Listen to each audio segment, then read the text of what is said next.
महिला आरक्षण पर पूर्व राज्यपाल कलराज मिश्र का बड़ा बयान। अखिलेश यादव को नसीहत, कहा संवैधानिक संस्थाओं का सम्मान जरूरी।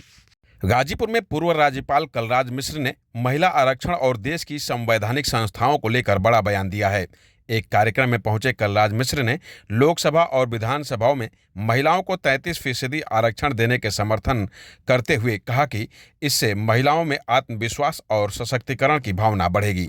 साथ ही उन्होंने समाजवादी पार्टी के अध्यक्ष अखिलेश यादव के महिला आरक्षण पर दिए गए बयान पर भी प्रतिक्रिया दी। कलराज मिश्र ने कहा कि संवैधानिक संस्थाओं पर सभी को श्रद्धा और विश्वास रखना चाहिए और ऐसी कोई बात नहीं करनी चाहिए जिससे इन संस्थाओं का अपमान हो।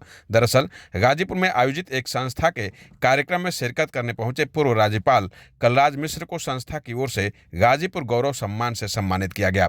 इस दौरान उन्होंने मीडिया से बातचीत करते हुए कई अहम मुद्दों पर अपनी राय रखी। महिला आरक्षण के सवाल पर उन्होंने कहा कि लोकसभा और विधानसभाओं में महिलाओं को 33% आरक्षण मिलना बेहद जरूरी है। इससे महिलाओं के भीतर आत्मविश्वास का सृजन होगा और वे समाज तथा राजनीति में मजबूती से अपनी भागीदारी निभा सकेंगी। वहीं ने महिला आरक्षण के मुद्दे पर अखिलेश यादव के पहले सही गणना हो वाले बयान पर प्रतिक्रिया देते हुए कलराज मिश्र ने कहा कि संवैधानिक संस्थाओं के फैसले पर विश्वास रखना चाहिए। उन्होंने कहा कि सार्वजनिक जीवन में ऐसी टिप्पणी नहीं करनी चाहिए जिससे संवैधानिक संस्थाओं की गरिमा को ठेस पहुंचे। इसके अलावा यूपी एटीएस द्वारा गजवाए हिंद की साजिश के खुलासे पर भी पूर्व राज्यपाल ने चिंता जताई। उन्होंने कहा कि देश में कुछ ऐसी ताकतें सक्रिय हैं जो हिंदुस्तान के स्वरूप को बिगाड़ने की कोशिश कर रही हैं। कलराज मिश्र ने कहा कि ये ताकतें सनातन राष्ट्रवाद और भारतीय संस्कृति को आगे बढ़ने से रोकना चाहती हैं, लेकिन शासन और सुरक्षा एजेंसियां ऐसी ताकतों की छानबीन और उन पर कार्रवाइयों में जुटी हुई है। फिलहाल गाजीपुर में आयोजित इस कार्यक्रम में पूर्व राज्यपाल कलराज मिश्र ने इन बयानों ने राजनीतिक हलकों में नई बहस छेड़ दी है। फिलहाल पूरे मामले को लेकर कलराज मिश्र ने और क्या कुछ कहा, खुद सुने। और उसके बाद भी जो भी संसद के आधार पर चीज़ें आती हैं उसमें आगे महिलाओं को हम 33% का आरक्षण प्रदान करके उनके अंदर विश्वास का सृजन कर सकें। अखिलेश यादव इसी को लेकर बयान दे रहे हैं कि जब गिनती ही गलत हो तो आरक्षण कैसे मिलेगा। अब इस बयान पर मैं कोई उत्तर नहीं देना चाहता। मुझे विश्वास है, मुझे कम से कम संवैधानिक संस्थाओं के प्रति श्रद्धा और सम्मान रखना चाहिए। संवैधानिक संस्थाओं के द्वारा अगर गणना होती है तो उस पर विश्वास रखना चाहिए और जो भी किसी भी दल के नेता हों, मैं समझता हूँ सबको संवैधानिक संस्थाओं का पर विश्वास करना चाहिए।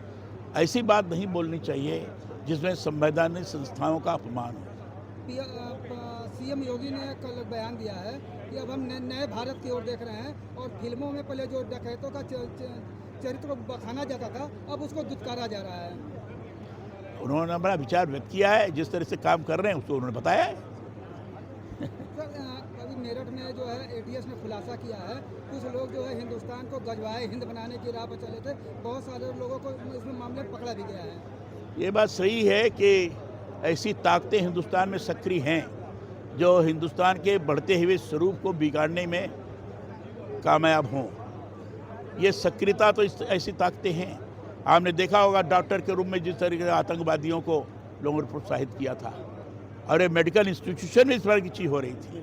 आपने देखा होगा कई ISI के लोग जगह जगह उपद्रव कर रहे हैं। आप जगह जगह गाँव के लोगों के अंदर भारतीय संस्कृति के बारे में, सनातन के बारे में अनर्गल प्रकार के प्रलाप किए जा रहे हैं। ये इस बात का द्योतक है कि ऐसी ताकतें सक्रिय हैं जो ये नहीं चाहती हैं कि भारत के अंदर सनातन आगे बढ़े, भारत के अंदर राष्ट्रवाद पुष्पित तो पल्लवित हो, भारत के अंदर भारतीय संस्कृति आगे बढ़ सके।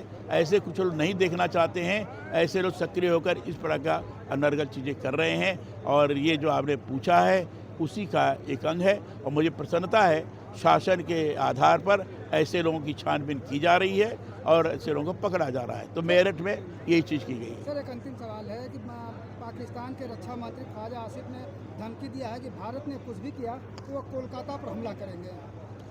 वो कई जगह करके देख चुके हैं, उसको भी देख ले। ठीक है साहब।